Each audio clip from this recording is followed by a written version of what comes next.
Good morning friends. അപ്പോൾ എല്ലാവർക്കും എൻ്റെ ഹാപ്പി ഓണം.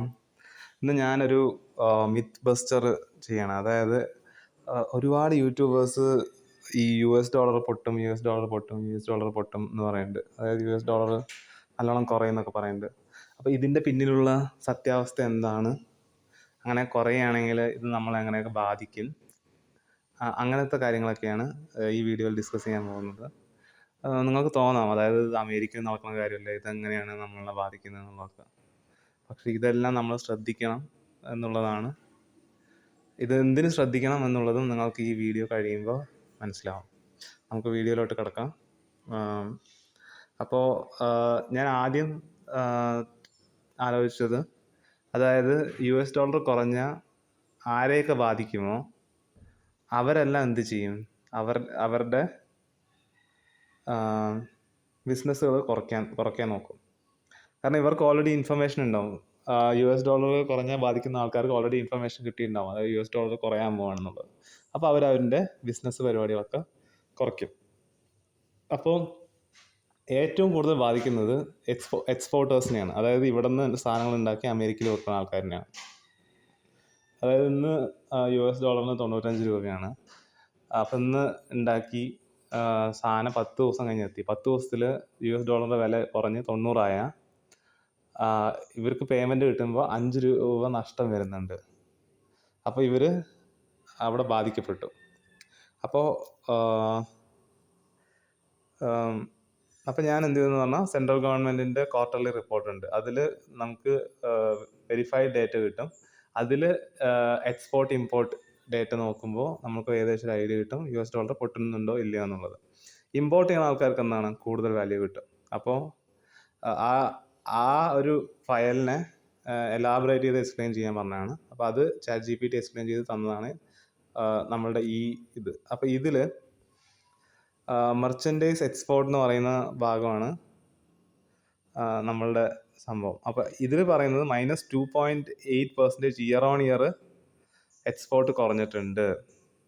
മെർച്ചൻഡൈസ് എക്സ്പോർട്ട് കണ്ടോ, തേർഡ് അല്ലെങ്കിൽ ഫോർത്ത് റോ മെർച്ചൻഡൈസ് എക്സ്പോർട്ട് കഴിഞ്ഞ ക്വാർട്ടർ കമ്പയർ ചെയ്യുമ്പോൾ 1.4% ഇൻക്രീസ് ആയിട്ടുണ്ടായിരുന്നു. പക്ഷേ ഈ ക്വാർട്ടറിൽ അത് 2.8% ഇയർ ഓൺ ഇയർ കുറഞ്ഞിട്ടുണ്ട്. അതേപോലെ എത്ര ഷ്രിങ്ക് ചെയ്തിട്ടുണ്ടെന്ന് പറഞ്ഞാൽ 112 ബില്യൺ ഷ്രിങ്ക് ചെയ്തിട്ടുണ്ട്. ഇമ്പോർട്ടാണെങ്കിൽ കൂടിയിട്ടുണ്ട്. അതായത് 194.5 ബില്യൺ ഇമ്പോർട്ട് കൂടിയിട്ടുണ്ട്. അതിൻ്റെ അർത്ഥം ഏകദേശം 82.5 ബില്യൻ്റെ ഇമ്പോർട്ടാണ് ഇവിടെ കൂടുതലുള്ളത്. അപ്പോൾ എക്സ്പോർട്ടേഴ്സിന് മനസ്സിലായിട്ടുണ്ട് US$ പൊട്ടാൻ പോവാണെന്നുള്ളത്. ഇനി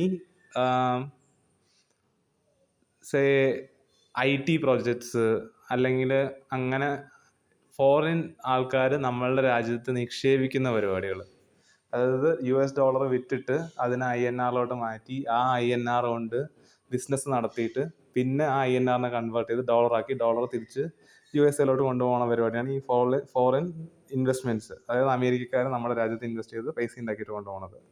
അത് 2 രീതിയിലാണ് ചെയ്യുന്നത്. ഒന്ന്, അവർ നമ്മളുടെ സ്റ്റോക്ക് മാർക്കറ്റിൽ പൈസ ചെയ്തും, രണ്ടാമത്തത് ഡയറക്റ്റ് ആയിട്ട് ബിസിനസ്സിൽ പൈസ ചെയ്തും. അപ്പോൾ ഫോറിൻ ഡയറക്റ്റ് ഇൻവെസ്റ്റ്മെൻറ്റ് എന്ത് പറ്റിയിട്ടുണ്ടെന്ന് പറഞ്ഞു കഴിഞ്ഞാൽ,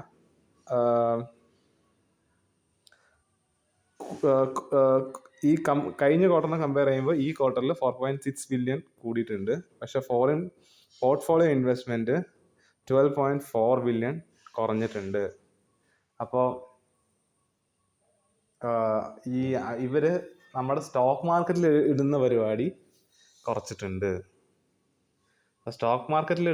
കുറച്ചിട്ടുണ്ട്. പക്ഷേ ബിസിനസ്സുകളിൽ INR ആയിട്ട് ഇടുന്നത് കൂട്ടിയിട്ടുണ്ടെന്ന് പറഞ്ഞാൽ അതിൻ്റെ അർത്ഥം എന്താണ്? അതിൻ്റെ അർത്ഥം വേഗം, അതായത് ഈ ഒരു ഷോർട്ട് ടേമിൽ US$ പൊട്ടാനുള്ള സാധ്യതയുണ്ട്. ടോട്ടൽ 8.4 ബില്യൻ്റെ ഔട്ട്ഫ്ലോ ആണ് വന്നിരിക്കുന്നത്. അതായത് നമ്മുടെ രാജ്യത്ത് നിന്നും 8.4 ബില്യൺ ഡോളർ, അതായത് 840,000 കോടി രൂപ പുറത്തു വരികയാണ്. പിന്നെ അപ്പോൾ ഇത് ഇങ്ങനെയൊക്കെ സംഭവിക്കുമ്പോൾ ഇതിൻ്റെ കൂടെ തന്നെ വേറൊരു സംഭവം നമ്മൾ ശ്രദ്ധിക്കേണ്ടത്, ഇൻഫ്ലേഷനാണ്. അതായത് consumer price inflation, CPI inflation എന്ന് പറയുന്നത് ഈ പ്രാവശ്യം 3.4% കൂടിയിട്ടുണ്ട്. അതായത് ഏകദേശം 4% എല്ലാ സാധനങ്ങളുടെ വിലയും കൂടിയിട്ടുണ്ട്. അപ്പോൾ ഇത് ഈ ലോബികൾ കൂട്ടിയതാണോ അതോ അത് മനസ്സിലാക്കണമെങ്കിൽ എന്ത് ചെയ്യണം, ഹോൾസെയിൽ ആയിട്ടുള്ള സാധനങ്ങളുടെ വില കൂടിയിട്ടുണ്ടോ എന്ന് മനസ്സിലാക്കണം. ഹോൾസെയിൽ ആയിട്ടുള്ള സാധനങ്ങളുടെ വില 3.88% കൂടിയിട്ടുണ്ട്. അതാണ് WPI. അപ്പോൾ കഴിഞ്ഞ ക്വാർട്ടറിലാണ് പറഞ്ഞാൽ ഹോൾസെയിലിൻ്റെ 0.96 കൂടുമ്പോൾ ഇവന്മാർ 1.33% കൂട്ടിയിട്ടാണ് വിറ്റിരിക്കുന്നത്. അപ്പോൾ ആ ഹോൾസെയിലുകാർക്ക് അതിൽ ലാഭം ഉണ്ടായിരുന്നത്. പക്ഷേ ഇപ്രാവശ്യം ശരിക്കും പറഞ്ഞാൽ 3.88% ഹോൾസെയിൽ കൂടിയിട്ടുണ്ട്.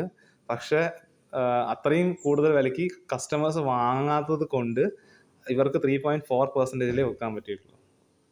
അതിൻ്റെ അർത്ഥം ഇവിടെയുള്ള ഹോൾസെയിൽ മെർച്ചൻസിന്, കടക്കാർക്കൊക്കെ നഷ്ടം വന്നിട്ടുണ്ട്. പക്ഷെ അവർ ബിസിനസ് മാർക്കറ്റെല്ലാം നിലനിർത്തണമെന്ന് പറഞ്ഞിട്ട് നഷ്ടത്തിലാണ് ഇപ്പോൾ കച്ചവടം ചെയ്തുകൊണ്ടിരിക്കുന്നത്.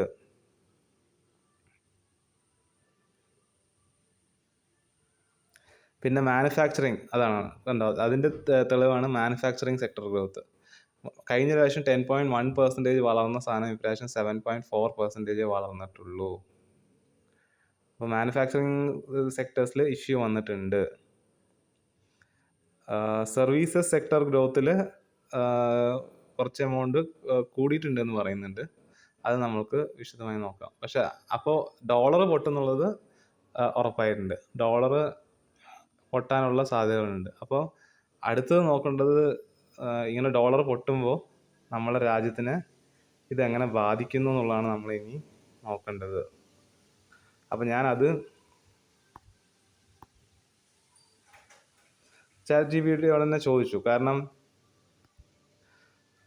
നമ്മളെ രാജ്യം ഡോളറിൽ എത്രത്തോളം ഡിപ്പെൻഡൻ്റ് ആയിട്ടുണ്ടെന്നുള്ളത് അറിയാനുള്ളൂ. അപ്പോൾ which all Indian sectors will get affected by the fall of dollar, tell me the GDP contribution by those sectors. അപ്പോൾ അങ്ങനെ നോക്കിയപ്പോൾ ഡോളർ പൊട്ടുന്നതുകൊണ്ട് ഓയിൽ, ഗ്യാസ് ആൻഡ് റിഫൈനിങ്, അതായത് നമ്മുടെ റിലയൻസിനൊക്കെ അടിപൊളിയാണ്. കാരണം ചീപ്പ്, ഡോളറിൻ്റെ മൂല്യം കുറയുമ്പോൾ 90 രൂപയ്ക്ക് ഓയിൽ വാങ്ങിക്കുക. ആ $90 ഇപ്പോൾ 10 ലിറ്റർ വാങ്ങുകയാണെങ്കിൽ 1 ലിറ്ററിന് $10 വെർത്ത് ഓയിൽ വാങ്ങുകയാണെങ്കിൽ അതിന് 90 രൂപ, കുറഞ്ഞു പറഞ്ഞാൽ 90 രൂപയ്ക്ക് വാങ്ങിക്കാം. പക്ഷെ അത് 120 രൂപയ്ക്ക് നമുക്ക് വിൽക്കാൻ പറ്റും. അപ്പോൾ ഡോളർ കുറയും തോറും ഓയിൽ വാങ്ങാനുള്ള INR റിക്വയർമെൻറ്റ് കുറയുകയും, എന്നാൽ ഇന്ത്യയിലെ പെട്രോൾ വില അതേ നിലയിൽ നിൽക്കുന്നത് കൊണ്ട് അവർക്ക് കൂടുതൽ വിലയ്ക്ക് ഇത് വിൽക്കാൻ പറ്റുകയും ചെയ്യും. കാരണം ഡോളർ കുറയണമെന്ന് പറഞ്ഞിട്ട് നമ്മൾ നമ്മുടെ പെട്രോൾ വില കുറയ്ക്കാറില്ല. അപ്പോൾ അങ്ങനെയൊക്കെ വരുമ്പോൾ ഈ ഓയിൽ കമ്പനികൾക്കൊക്കെ നല്ല ലാഭമാണ്. പക്ഷേ ഓയിൽ കമ്പനി എന്ന് പറയുമ്പോൾ അംബാനി, അദാനി അങ്ങനെയുള്ള റിച്ച് ആയിട്ടുള്ള ആൾക്കാരൊക്കെ നല്ലതാണ്. അവിടെ വർക്ക് ചെയ്യുന്ന എംപ്ലോയീസിന് കാര്യമൊന്നുമില്ല. കാരണം നമ്മുടെ ഇൻഫ്ലേഷൻ കൂടുതലാണ്. അപ്പോൾ പ്രോഫിറ്റ് ഉണ്ട്, കൂടുതൽ സാലറി കൊടുത്താൽ കൂടെ ആ സാലറി ഈ പണപ്പെരുപ്പം കാരണം അതിന് ഗുണമില്ലാതെ പോവുകയും ചെയ്യുന്നു. ഏവിയേഷൻ സെക്ടറിന് ഗുണമുണ്ട്. ഈ കുറേ സാധനങ്ങളൊക്കെ നമ്മൾ ഇമ്പോർട്ട് ചെയ്യും. അപ്പോൾ ഓട്ടോമൊബൈൽ പാർട്സ് ഇതൊക്കെ ഇമ്പോർട്ട് ചെയ്യും. അപ്പോൾ അങ്ങനത്തെ ഓട്ടോമൊബൈൽ പാർട്സ് ഇമ്പോർട്ട് ചെയ്യുന്ന കമ്പനികൾക്ക് ഇതിൻ്റെ ഒരു ഗുണം കിട്ടും. പെയിൻറ്റ് കമ്പനികൾക്ക് ഗുണം കിട്ടും. FMCG കമ്പനികൾക്ക് ഗുണം കിട്ടും. പ്രശ്നം വരുന്നത് ഇന്ത്യൻ IT ഫേംസിനാണ്. IT ഫേംസും സോഫ്റ്റ്വെയർ ഫേംസിനാണ്. കാരണം IT ഫേംസ് എല്ലാം ഒരു 50 തൊട്ടിട്ട് 50 to 70% റവന്യൂ US ഡോളറിലാണ് ചെയ്യുന്നത്. അപ്പോൾ ഡോളറിൻ്റെ മൂല്യം കുറയും തോറും കിട്ടുന്ന റവന്യൂവിൻ്റെ മൂല്യം കുറയും. അങ്ങനെ വരുമ്പോൾ പ്രോഫിറ്റ് കുറയുമ്പോൾ ഓട്ടോമാറ്റിക്കലി അവിടെ ഫയറിങ് ഉണ്ടാവും, അതായത് പിരിച്ചുവിടും ആൾക്കാരിനെ. രണ്ടാമത്തത് ഒരുപാട് ഡോളർ കൊടുക്കേണ്ടി വരും ഓരോ പ്രൊജക്റ്റ് ചെയ്യാനായിട്ട്. അപ്പോൾ അത്രയും ഡോളർ എക്സ്പെൻഡിച്ചർ ചെയ്ത് പ്രൊജക്റ്റ് വരണമെന്നുള്ളൊരു സംഭവം വരും. അങ്ങനെ വരുമ്പോൾ ഫോറിൻ ഡയറക്റ്റ് ഇൻവെസ്റ്റ്മെൻറ്റ്, അതായത് ഇൻഫോസിസിലും TCSലും വിപ്രോയിലൊക്കെ ഇൻവെസ്റ്റ് ചെയ്ത് അവിടുത്തെ തൊഴിലാളികളെ കൊണ്ട് പണിയെടുപ്പിക്കുന്ന എമൗണ്ടും കുറയും. ഇത് എല്ലാ IT കമ്പനികളെയും ബാധിക്കും. അപ്പോൾ IT കമ്പനികളിൽ അൺഎംപ്ലോയ്മെൻറ്റ് ഉണ്ടാകാനുള്ള സാധ്യതകളുണ്ട്. ഫാർമസ്യൂട്ടിക്കൽസും ഹെൽത്ത് കെയർ എക്സ്പോർട്സും, നമ്മൾ ഒരുപാട് മരുന്നുകളൊക്കെ എക്സ്പോർട്ട് ചെയ്യുന്നുണ്ട്. അപ്പോൾ എക്സ്പോർട്ടൊക്കെ ഒരുപാട് ബാധിക്കും. പിന്നെ ടെക്സ്റ്റൈൽ, അപ്പാരൽസ്, ഹാൻഡിക്രാഫ്റ്റ് ഒക്കെ നമ്മൾ പുറത്തോട്ട് അയക്കുന്ന എല്ലാ പരിപാടികളും, അതായത് തുണി കയറ്റി അയക്കുമ്പോൾ അതിനൊക്കെ നഷ്ടം വരും. അപ്പോൾ ഇത് ഏകദേശം എത്രത്തോളം GDP അപ്പോൾ ഇത് നമുക്കിപ്പോൾ ഏതൊക്കെ സെക്ടേഴ്സ് സക്സസ് ഇതിന് ഗുണം കിട്ടുന്നുണ്ട്, ഏതൊക്കെ സെക്ടേഴ്സിൽ ഇതിൻ്റെ ദോഷം വരുന്നുണ്ടെന്നുള്ളത് മനസ്സിലായി. ഇനി നോക്കേണ്ടത് അപ്പോൾ എത്രയൊക്കെ സെക്ടേഴ്സ് ഇപ്പോൾ ലാഭം ഉണ്ടാക്കുന്ന സെക്ടേഴ്സാണ് കൂടുതൽ, അതായത് ലാഭം കൂടുതലും നഷ്ടം കുറവാണെങ്കിൽ കുഴപ്പമില്ല. പക്ഷെ നഷ്ടം കൂടുതലും ലാഭം കുറവാണെങ്കിൽ അത് പ്രശ്നമാണ്. അപ്പോൾ ഏതൊക്കെ സെക്ടേഴ്സ് എത്രത്തോളം GDPക്ക് കോൺട്രിബ്യൂട്ട് ചെയ്യേണ്ടതെന്ന് നോക്കിയാൽ നമുക്ക് മനസ്സിലാവും ഓവറോൾ നമ്മളെ ബാധിക്കണ്ടോ ഇല്ലയോ എന്നുള്ളത്. IT, അപ്പോൾ അങ്ങനെ നോക്കുമ്പോൾ ഫൈനാൻഷ്യൽ, റിയൽ എസ്റ്റേറ്റ്, അങ്ങനെ IT സർവീസസ് എല്ലാം കൂടെ 22.9% അല്ലെങ്കിൽ 23% GDPക്ക് കോൺട്രിബ്യൂട്ട് ചെയ്യുന്നത് ഇവരാണ്. അപ്പോൾ $, പൊട്ടുമ്പോൾ 23% എഗ്നിസ്റ്റാണ്. ട്രേഡ്, ഹോട്ടൽസ്, ട്രാൻസ്പോർട്ട്, കമ്മ്യൂണിക്കേഷൻ, അതായത് സിനിമകൾ, അതേപോലെ ലോജിസ്റ്റിക്സ്, അവരുടെ സാധനങ്ങൾ ഒരു സ്ഥലത്ത് നിന്ന് അങ്ങോട്ട് കൊണ്ടുപോവുക, കച്ചവടക്കാർ, അതേപോലെ ടൂറിസം, ഇവർക്കൊക്കെ നല്ലതാണെന്ന് പറയുന്നുണ്ട്. പിന്നെ മാനുഫാക്ചറിങ്ങിന് നോക്കുമ്പോൾ മാനുഫാക്ചറിങ്ങിന് മിക്സഡാണ്. അതായത് ഫാർമയ്ക്കൊക്കെ നഷ്ടമാണെങ്കിലും ഈ ഓട്ടോ, പെയിൻറ്റ്സ്, മെറ്റൽസിനൊക്കെ ഇത് നല്ലൊരു പരിപാടിയാണ്. കൺസ്ട്രക്ഷനും നല്ലതാണെന്ന് പറയുന്നുണ്ട്. കാരണം സ്റ്റീലിൻ്റെ ഇതിൻ്റെയൊക്കെ വില കുറയും. അപ്പോൾ ആ സമയത്ത് നല്ല രീതിയിൽ സാധനം വാങ്ങിച്ച് ചെയ്യാൻ പറ്റും. മൈനിങ് നെഗറ്റീവാണെന്ന് പറയുന്നുണ്ട്. കാരണം നമ്മൾ എക്സ്പോർട്ട് ചെയ്യുകയാണ് ചെയ്യുക. അപ്പോൾ $, ടേംസിൽ എക്സ്പോർട്ട് ചെയ്യുന്ന സമയത്ത് അതിൻ്റെ നഷ്ടം ഉണ്ടാവും. അഗ്രികൾച്ചറൽ സെക്ടറിന് ചെറിയൊരു പോസിറ്റീവ് ഉണ്ട് അങ്ങനെ. അപ്പോൾ ഇങ്ങനെ വരുമ്പോൾ പിന്നീട് ഞാൻ ചോദിച്ചത് 5% കുറഞ്ഞു കഴിഞ്ഞാൽ ഇത് നെറ്റ് GDP കോൺട്രിബ്യൂഷൻ എങ്ങനെ ബാധിക്കുന്നതാണ് ഞാൻ ചോദിച്ചത്. അപ്പോൾ ഇവർ ഇതിൻ്റെ 5% കുറയുന്ന സമയത്ത് ബാക്കിയുള്ള എല്ലാത്തിലും എത്ര ശതമാനം കുറയുന്നു എന്നുള്ളത് നോക്കിയിട്ട് അതിൻ്റെ ഒരു അഗ്രിഗേറ്റ് എടുത്തു. അഗ്രിഗേറ്റ് എടുത്ത സമയത്ത് അവർ പറയുന്നത് നമുക്ക് നെഗറ്റീവാണ് വരുന്നത്. ഓവറോൾ 0.04% നമ്മളുടെ ഇന്ത്യ മഹാരാജ്യത്തെ ബാധിക്കുന്നു. അമേരിക്കയിലെ $, പൊട്ടുമ്പോൾ നമ്മളുടെ ഇന്ത്യ മഹാരാജ്യത്തിന് അത് ബാധിക്കുന്നുണ്ട്. അത് 0.04% ബാധിക്കുന്നുണ്ട്. ഇനി ഓവറോൾ ഇന്ത്യ മഹാരാജ്യത്തിൻ്റെ ഉള്ളിൽ 0.04% ബാധിക്കുന്നുണ്ട്. ഇതിൽ ഇന്ത്യ മഹാരാജ്യം തന്നെ രണ്ടായിട്ടാണ് ഡിവൈഡ് ചെയ്തിരിക്കുന്നത്. കുറച്ച് റിച്ചും കുറച്ച് പൂവറും. അപ്പോൾ ഈ റിച്ച് ആയിട്ടുള്ള ആൾക്കാർ ഏൺ ചെയ്യുന്നതിൻ്റെ ടാക്സും കാര്യങ്ങളൊന്നും നമുക്ക് കിട്ടുന്നില്ല. അതിൻ്റെ ബെനിഫിറ്റുകളൊന്നും സാധാരണക്കാർക്ക് കിട്ടില്ല. അതേപോലെ മിഡിൽ ക്ലാസ്സും പൂവറായിട്ടുള്ള ആൾക്കാർ ചെയ്യുന്നതിൻ്റെ ടാക്സാണ് ഇന്ത്യ ഗവൺമെൻറ്റിന് കിട്ടുക. അതുവഴിയാണ് വികസനങ്ങളും കാര്യങ്ങളൊക്കെ വരിക. അപ്പോൾ എത്രത്തോളം ഓരോരോ സെക്ടറിൽ എത്ര ആൾക്കാർ പണിയെടുക്കുന്നുണ്ടെന്ന് അറിഞ്ഞാൽ അതാത് സെക്ടറിൽ പ്രോഫിറ്റ് ആണെങ്കിൽ അത്രയും ആൾക്കാർക്ക് ഗുണം, അതാത് സെക്ടറിൽ ലോസ് ആണെങ്കിൽ അത്രയും ആൾക്കാർക്ക് ലോസ്. അപ്പോൾ ആ രീതിയിൽ നോക്കുമ്പോൾ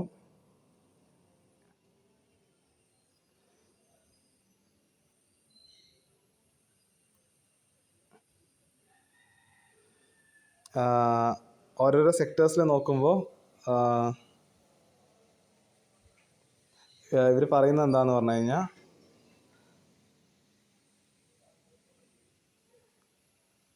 അതായത് IT സെക്ടർ ഇപ്പോൾ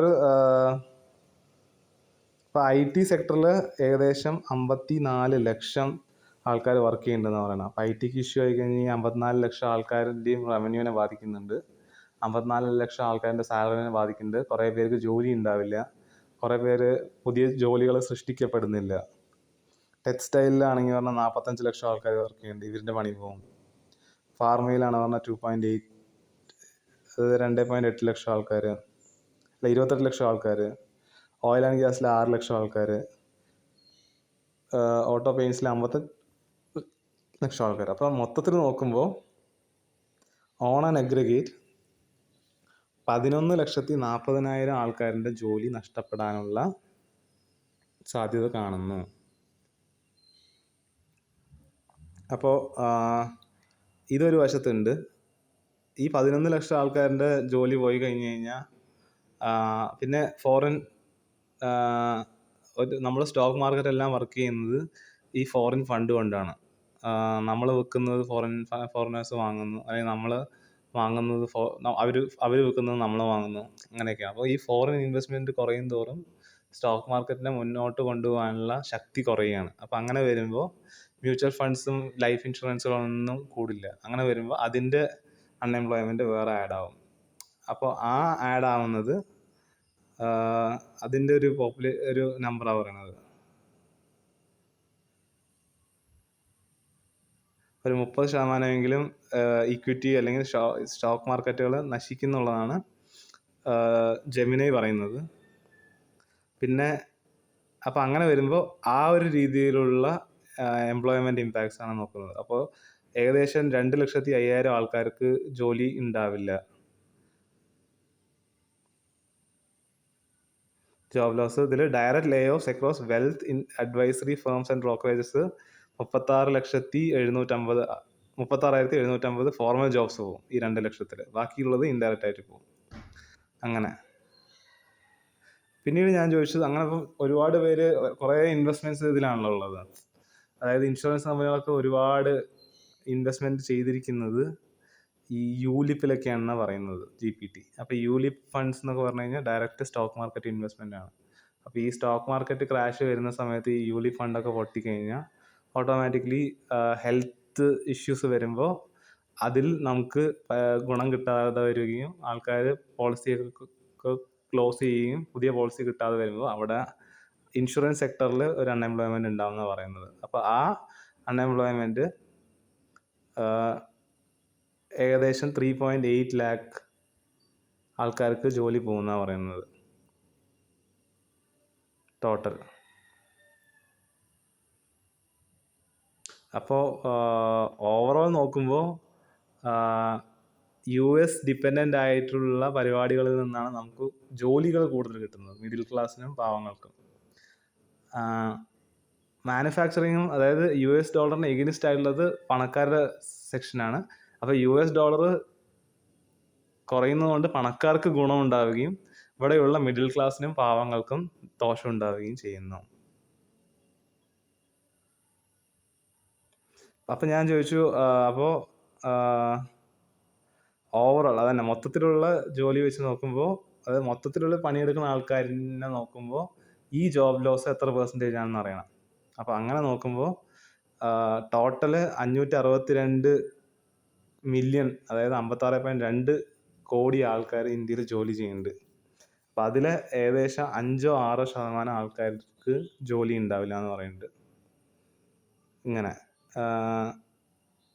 ഈ സെക്ടേഴ്സിനൊക്കെ ഇഷ്യൂ വരുന്നതുകൊണ്ട് മൊത്തത്തിൽ ഏകദേശം 5% ഓവറോൾ ജോബ് ലോസ് പറയുന്നത്. അപ്പോൾ ഈ 5% ജോബ് ലോസ് ഇമ്മീഡിയറ്റ് ആയിട്ട് വന്നു കഴിഞ്ഞാൽ അത് നമ്മുടെ GDPനെ ബാധിക്കുമല്ലോ. അതായത് ഈ 5% ആൾക്കാർ എന്താ പറയുക, കാറ് വാങ്ങുന്നില്ല, ഫ്ലാറ്റ് വാങ്ങുന്നില്ല, വീട് വാങ്ങുന്നില്ല, തുണി വാങ്ങുന്നില്ല, ഷൂസ് വാങ്ങുന്നില്ല, സിനിമയ്ക്ക് പോകുന്നില്ല, ട്രിപ്പ് അടിക്കുന്നില്ല, ഒന്നും ചെയ്യുന്നില്ല. അപ്പോൾ അതൊക്കെ ബാക്കിയുള്ള സെക്ടേഴ്സിനെ ബാധിക്കും. അപ്പോൾ ഇതേ 5% ലോസ് ഇനി ബാക്കിയുള്ള സെക്ടേഴ്സിലും കൂടെ വരും. അപ്പോൾ ആ 5% ലോസ് 10 year കോമ്പൗണ്ട് ചെയ്യുമ്പോൾ ആ സെക്ടേഴ്സ് നശിച്ചു തുടങ്ങുമ്പോൾ അതിനനുസരിച്ച് അവിടെ അൺഎംപ്ലോയ്മെൻറ്റ് ഉണ്ടാവും. അങ്ങനെ വരുന്ന സമയത്ത് ഈ 10 year എത്രത്തോളം GDP കുറയും എന്നുള്ളതാണ് നോക്കിയത്. ഡയറക്റ്റായിട്ട് 0.25% drop in total corporate revenue sales output, ഒരു ഏകദേശം 1% താഴെ നഷ്ടം വരുന്നുണ്ട്. അപ്പോൾ ₹1 കുറയുമ്പോൾ 1.4 രൂപൻ്റെ ഡിമാൻഡ് കുറയുന്നുള്ളതാണ് എക്കണോമിക് ഫോറംസ് ഒക്കെ പറയുന്നത്. അപ്പോൾ എല്ലാ വർഷവും ഏകദേശം ഒരു 10% ഡിമാൻഡ് കുറയാനുള്ള സാധ്യതയുണ്ട് എന്നതാണ് നമ്മുടെ ChatGPT പറയുന്നത്. അതായത് ഈ അടുത്ത വർഷം 10% കുറഞ്ഞാൽ അതിൻ്റെ അടുത്ത വർഷം വീണ്ടും ഒരു 10 കുറഞ്ഞു. അപ്പോൾ 20% ഡിപ്രിസിയേഷൻ, 20% ലോസായി, 20% അൺഎംപ്ലോയ്മെൻ്റ് ആയി. അത് കാരണം 30% സെയിൽസ് ലോസ്, അപ്പോൾ 30% അൺഎംപ്ലോയ്മെൻറ്റ്. ഇതിങ്ങനെ കൂടി വരും എന്നാണ് പറയപ്പെടുന്നത്. അപ്പോൾ ഇതിൽ ജി ഡി പിയിൽ ലോസ് വരുന്നത് എങ്ങനെയൊക്കെയാണ് എന്ന് പറഞ്ഞു കഴിഞ്ഞാൽ ജി ഡി പി ആദ്യം 1.21, 3.31 അങ്ങനെ കുറച്ച് ഏകദേശം 33.86 lakh crore അടുത്ത് നഷ്ടം വരും എന്നാണ് ChatGPT പറയുന്നത്. അതേപോലെ ജോബ് ലോസ് ഇതേപോലെ കോമ്പൗണ്ട് ചെയ്ത് നഷ്ടപ്പെടുന്നതാണ് പറയുന്നത്. അപ്പോൾ ഡോളർ നശിച്ചു തുടങ്ങിയ അതിൻ്റെ ഇമ്പാക്റ്റ് മറ്റ് സെക്ടറിൽ പോയി അത് വീണ്ടും ജോബ് ലോസ് ഉണ്ടാക്കി ഭയങ്കര വലിയൊരു അൺഎംപ്ലോയ്മെൻറ്റ് ക്രൈസിസ് ആവും എന്നാണ് ChatGPT പറയുന്നത്. ഇത് ഓരോ വർഷത്തെ പ്രൊജക്ഷൻസ് ആണ് കാണിക്കുന്നത്. അതായത് ആദ്യത്തെ വർഷം ഇപ്പോൾ 12 ലക്ഷമാണ്. അത് കാരണം 24 ഇൻഡയറക്റ്റ് ആയിട്ട് 2,42,000 പേരുടെ ജോലി പോകുന്നുണ്ട്. അങ്ങനെ ഇത് IT എഞ്ചിനീയേഴ്സ്, ഇത് പോണ സെക്ടേഴ്സും കാര്യങ്ങളൊക്കെയാണ്. അപ്പോൾ ഏകദേശം 12 ലക്ഷം ആൾക്കാർ IT എഞ്ചിനീയേഴ്സിൻ്റെ ജോലി പോകും. അതേപോലെ ടെക്സ്റ്റൈൽ വർക്കേഴ്സ്, അതേപോലെ ഇൻഷുറൻസ് സെൽ ചെയ്യണവൻ്റെയൊക്കെ ജോലി പോകും. ഈ 12 ലക്ഷം ജോലി പോകുന്ന ആൾക്കാരുടെ ഗ്രൂപ്പിലുണ്ട് എന്നാണ് പറയുന്നത്. Supply chain vendors, long term displaced factory and textile workers, permanent structural job loss, അങ്ങനെ. അപ്പോൾ ഇതാണ് പ്രൊജക്ഷൻ. അപ്പോൾ ഇത് പ്രൊജക്റ്റ് ചെയ്ത് 10 വർഷത്തിൽ ഏകദേശം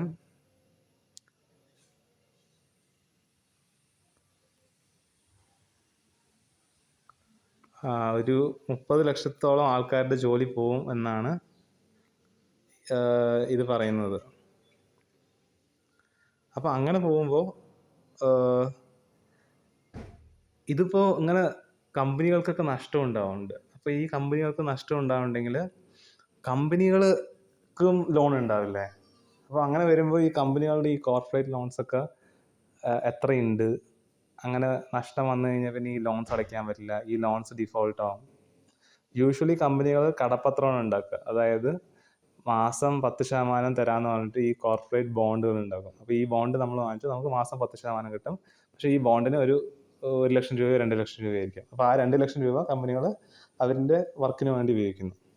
അപ്പോൾ കോർപ്പറേറ്റ് ഡെപ്റ്റ് നോക്കുമ്പോൾ ഏകദേശം 50-54% ഓഫ് GDP ആണ്. അതായത് ഇപ്പോൾ നിലവിൽ മൊത്തം ഇന്ത്യ മഹാരാജ്യത്തുള്ള മൊത്തം കമ്പനികൾ വിറ്റ എത്ര എമൗണ്ട് കിട്ടും അതിൻ്റെ പാതിയും കടത്തിൻ്റെ ലോണായിട്ടും കടമായിട്ടാണ് ഉള്ളത്. അത്രയും കടം കോർപ്പറേറ്റുകൾക്ക് തീർക്കാനുണ്ട്. പ്രോഫിറ്റ് കുറഞ്ഞ്, അതായത് ഈ കടത്തിൻ്റെ ഇൻട്രസ്റ്റ് പ്രോഫിറ്റായിട്ട് വരണം, എന്നാൽ അവർക്ക് സീറോ ലോസ് ആയിരിക്കും. അതായത് എല്ലാ വർഷവും അറ്റ്ലീസ്റ്റ് പലിശ അടയ്ക്കാനുള്ള പൈസ എങ്ങനെ ഉണ്ടാക്കിയില്ലെങ്കിൽ പിന്നെ കമ്പനികളെല്ലാം അടച്ചു പൂട്ടേണ്ടി വരും. അപ്പോൾ 50% കോർപ്പറേറ്റ് GDPൻ്റെ 50% കോർപ്പറേറ്റ് ഡെപ്റ്റ് ഉണ്ട് എന്നാണ് പറയുന്നത്. അതായത് ഏകദേശം 54 ലക്ഷം കോടി രൂപൻ്റെ കോർപ്പറേറ്റ് ഡെപ്റ്റ് നമ്മൾക്കുണ്ട്. അപ്പോൾ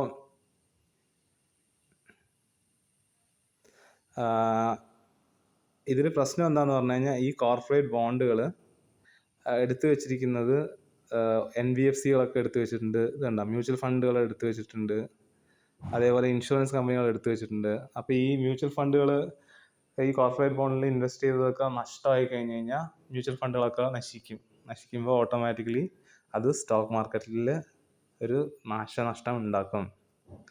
അപ്പോൾ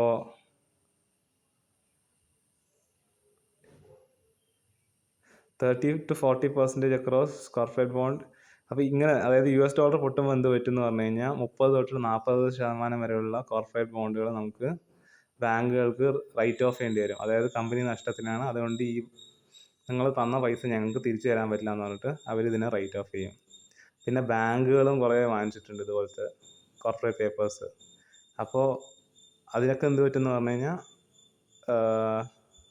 ബാങ്കുകളിലും ഇത്രയും പൈസ, ഇത് മൊത്തം നമ്മൾ FD ഇട്ട പൈസ കൊണ്ടാണ് ഇവർ ഈ കോർപ്പറേറ്റ് ബോണ്ടും കാര്യങ്ങളൊക്കെ വാങ്ങിച്ചിരിക്കുന്നത്. അപ്പോൾ അത് റൈറ്റ് ഓഫ് ചെയ്ത് കഴിഞ്ഞാൽ നമ്മുടെ അത്രയും FD നശിച്ചു.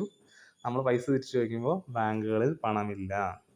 പിന്നെ മ്യൂച്വൽ ഫണ്ട് അറിയാലോ, നമ്മൾ SIP ചെയ്യണ പൈസ, ആ പൈസ ഇതേപോലെ കത്തിപ്പോവും. അപ്പോൾ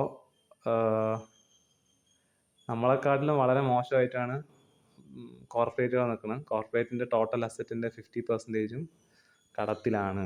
അപ്പോൾ കോർപ്പറേറ്റ് ചെറുതായിട്ട്, അതായത് 10% അല്ലെങ്കിൽ അല്ലെങ്കിൽ ഒരു 7% ഗ്രോത്ത് കാണിച്ചില്ലെങ്കിൽ തന്നെ അവർക്ക് പ്രോഫിറ്റ് ഇല്ലാത്തൊരു അവസ്ഥയിലാണ് ഉള്ളത്. അപ്പോഴാണ് 5%, 6% ഇനിയുള്ള വർഷങ്ങളിൽ നഷ്ടം വരുമെന്ന് പറയുന്നത്. അപ്പോൾ ഇത് ഓൾറെഡി ഉള്ള ഗ്രോത്തിനെ, അതായത് അൺഎംപ്ലോയ്മെൻറ്റിനെക്കാട്ടിലും കൂടുതൽ റേറ്റിലായിരിക്കും അൺഎംപ്ലോയ്മെൻറ്റ് വരിക. അപ്പോൾ ഇതിപ്പോൾ കോർപ്പറേറ്റിൻ്റെ ഇതാണല്ലോ. അപ്പോൾ ഇനിയിപ്പോൾ നമ്മൾ ലോൺ എടുത്തിട്ടുണ്ടല്ലോ, നമ്മളെല്ലാവരും ക്രെഡിറ്റ് കാർഡ് വാങ്ങിച്ചിട്ടുണ്ട്, നമ്മളെല്ലാവരും ഓരോരോ ഐറ്റംസ് പണയം വെച്ചിട്ടൊക്കെ ലോൺ എടുത്തിട്ടുണ്ട്. അപ്പോൾ അത് ടോട്ടൽ രാജ്യത്തിൻ്റെ ടോട്ടൽ ഡെപ്റ്റ് എത്രയാണെന്നുള്ളത് ഈ എക്സൽ ഉണ്ട്. ഇത് ഞാനൊരു പോർട്ടൽ, ഒരു റിലയബിൾ പോർട്ടൽ, അതായത് സെൻട്രൽ ഗവൺമെൻറ്റിൻ്റെ പോർട്ടലിൽ നിന്ന് ഡൗൺലോഡ് ചെയ്തതാണ്. എന്നിട്ട് അത് ChatGPT അടുത്ത് അനാലൈസ് ചെയ്യാൻ പറഞ്ഞതാണ്. അപ്പോൾ മൊത്തം 72,12,693 കോടി രൂപയാണ് ഇന്ത്യ മഹാരാജ്യത്തിൻ്റെ മൊത്തം ഡെപ്റ്റ്. നമുക്ക് 0.04% നഷ്ടം ഇനിയുള്ള മാസങ്ങളിൽ കടമില്ലെങ്കിൽ ഉണ്ടാവും. അതിൻ്റെ കൂടെയാണ് ഈ 72 ലക്ഷം കോടി രൂപേൻ്റെ പലിശ അടയ്ക്കേണ്ടത്. അപ്പോൾ ഇത് അടയ്ക്കാൻ പറ്റിയില്ലെങ്കിൽ ഇതെല്ലാം ഡിഫോൾട്ട് ആവും. ഇതിൽ കൊമേഴ്ഷ്യൽ ബോറോയിങ് എന്ന് പറയുന്നത്, അതായത് ബാങ്കുകളും ബിസിനസ് ചെയ്യാനും ഇൻഡസ്ട്രികളും 28,36,648 കോടി എടുത്തിട്ടുണ്ട്. പിന്നെ ചെറിയ ചെറിയ ഗവൺമെൻറ് പരിപാടികൾക്കൊക്കെ വേണ്ടി 14,12,565 കോടി രൂപ വേറെ കടം എടുത്തിട്ടുണ്ട്. പിന്നെ ഇത് ലോങ് ടേം കടങ്ങൾ മെല്ലെ ചെയ്താൽ മതി, പക്ഷേ ഇൻട്രസ്റ്റ് മാത്രം അടച്ചുകൊണ്ടിരിക്കുക. 58,128 കോടി. അപ്പോൾ ഇത് ഇത്രയും ലക്ഷം കോടി രൂപൻ്റെ പലിശ ഇന്ത്യ മഹാരാജ്യത്തിന് ഡോളർ ക്രാഷ് ആയി കഴിഞ്ഞാൽ അടയ്ക്കാൻ കഴിയില്ല. അങ്ങനെ വരുമ്പോൾ സെൻട്രൽ ഗവൺമെൻറ്റിന് ഒരു പ്രഷർ ഉണ്ടാവും. അപ്പോൾ സെൻട്രൽ ഗവൺമെൻറ് ഇൻട്രസ്റ്റ് റേറ്റ് കൂട്ടേണ്ട അവസ്ഥ വരും. കാരണം ലോൺസ് ഒന്നും ഇനി കൂടുതൽ ലോൺ കൊടുക്കാൻ പറ്റില്ല. അപ്പോൾ കൂടുതൽ ലോണിൻ്റെ ഡിമാൻഡ് കൂടുമ്പോൾ ഇൻട്രസ്റ്റ് റേറ്റ് കൂടും. അതേപോലെ ഫ്ലോട്ടിംഗ് റേറ്റും കൂട്ടും. അതായത് നമ്മുടെ ഓൾറെഡി എക്സിസ്റ്റിംഗ് ആയിട്ടുള്ള ലോണുകൾക്കൊക്കെ സെൻട്രൽ ഗവൺമെൻറ് ഇൻട്രസ്റ്റ് റേറ്റ് കൂട്ടും. അങ്ങനെ വരുമ്പോൾ നമ്മൾക്ക് കൂടുതൽ പൈസ ഇൻട്രസ്റ്റ് അടയ്ക്കാനായിട്ട് തന്നെ പോകും. അതിൻ്റെ കൂടെ അൺഎംപ്ലോയ്ഡ് ആയിട്ടുള്ള ആൾക്കാർക്ക് ഒരിക്കലും പറ്റില്ല. അതിൻ്റെ കൊളാറ്ററലെല്ലാം ബാങ്കുകാർ എടുത്തിട്ട് പോകും. അപ്പോൾ ഇതാണ് ഇത് പറയുന്നത്. അപ്പോൾ ഇങ്ങനെ ഇൻട്രസ്റ്റ് റേറ്റ് കൂട്ടുമ്പോൾ അതിനനുസരിച്ചിട്ട് എത്രത്തോളം നമുക്ക് അടവ് കൂടുന്നുള്ളതാണ് ചോദിച്ചത്. അപ്പോൾ ഏകദേശം 72,100 കോസ്റ്റ് വരുന്നത് 10% വെച്ചിട്ട് ആവറേജ് നോക്കുകയാണെങ്കിൽ തന്നെ ഏകദേശം 3,60,634 കോടി രൂപ അഡീഷണൽ അടയ്ക്കേണ്ടി വരും. കാരണം ഇൻട്രസ്റ്റ് റേറ്റ് കൂടുന്തോറും കൂടുതൽ പൈസ അടയ്ക്കേണ്ടി വരുന്നു. അത്രയും പൈസ എന്ന് പറഞ്ഞു കഴിഞ്ഞാൽ ഏകദേശം GDPൻ്റെ അടുത്ത് എത്തിയിട്ടുണ്ട് ഇപ്പോൾ. ഇതാണ് നമ്മുടെ ഇന്ത്യ മഹാരാജ്യത്തിൻ്റെ അവസ്ഥ. കോർപ്പറേറ്റുകാർ 50%, 72 ലക്ഷം കോടി രൂപ അല്ലാത്ത വൻ കടങ്ങളുണ്ട്. ഇതിനൊക്കെ ഇൻട്രസ്റ്റ് റേറ്റ് അടയ്ക്കുകയാണ്. അപ്പോൾ ചെറിയൊരു ഡോളർ ഡിപ്രീസിയേഷനിൽ ഇത്രയും വലിയ സംഭവങ്ങൾ നമ്മുടെ രാജ്യത്ത് നടക്കും.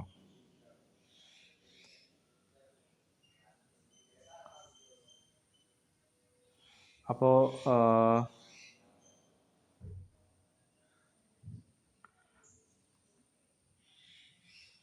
ഇതാണ് ഗൈസ് ഒരുവിധം, അതായത് ഇതാണ് നമ്മളുടെ അവസ്ഥ. അപ്പോൾ എല്ലാവരും കോഷ്യസ് ആയിട്ടിരിക്കുക. കാരണം ഡോളർ ഇടിയുമ്പോൾ നമ്മുടെ രാജ്യത്തിനെ ഇത് ഇത്രത്തോളം ബാധിക്കുന്നുണ്ട്. ബാങ്കുകളിൽ 5 ലക്ഷത്തിൽ കൂടുതൽ പൈസ വയ്ക്കരുത്. മ്യൂച്വൽ ഫണ്ടുകളിൽ നിന്നെല്ലാം ഫണ്ട് വിഡ്രോ ചെയ്തോളൂ. കാരണം എക്സ്പോർട്ടേഴ്സിന് മനസ്സിലായി ഡോളർ ഇടിയുന്നുള്ളത്. വലിയ അമേരിക്കൻ ഇൻവെസ്റ്റേഴ്സിന് മനസ്സിലായിട്ട് ഡോളർ ഇടിയുന്നുള്ളത്. അപ്പോൾ ഇടിഞ്ഞു കഴിഞ്ഞാൽ കോർപ്പറേറ്റുകൾക്ക് കടമടയ്ക്കാൻ പറ്റാതെ അൺഎംപ്ലോയ്മെൻറ്റ് വരും. കുറവുള്ളത് കൊണ്ട് തന്നെ അല്ലാതെ തന്നെ ഒരു അൺഎംപ്ലോയ്മെൻറ്റ് വരുന്നുണ്ട്. ഈ അൺഎംപ്ലോയ്മെൻറ്റ് കാരണം വേറെ സെയിൽസ് കുറവ് കാരണം അതാത് സെക്ടറുകൾ വേറെ അൺഎംപ്ലോയ്മെൻറ്റ് വരുന്നുണ്ട്. മൊത്തത്തിൽ ആൾക്കാർക്ക് പൈസ ഉണ്ടാവില്ല, സാധനങ്ങൾ വാങ്ങാനും പൈസ ഉണ്ടാവില്ല. അങ്ങനത്തെ ഒരു സിറ്റുവേഷൻ വരുമ്പോൾ നമ്മളുടെ അസറ്റ്സ് മൊത്തം ബാങ്കുകാർ എടുത്തിട്ട് പോവുകയും അതുവഴി ഭയങ്കരമായിട്ടുള്ളൊരു ഫൈനാൻഷ്യൽ ഡിപ്രഷനിലോട്ടാണ് നമ്മൾ പോയിക്കൊണ്ടിരിക്കുന്നത്. ഇത് വിത്ത് പ്രൂഫും ജെമിനൈൻ്റെ അനാലിസിസുമാണ്. ഇത് എൻ്റെ സാങ്കല്പികമായിട്ടുള്ള ഒരു പരിപാടിയില്ല, ഞാൻ വിത്ത് പ്രൂഫാണ് കാണിച്ചിരിക്കുന്നത്. So be cautious and happy Onam to all.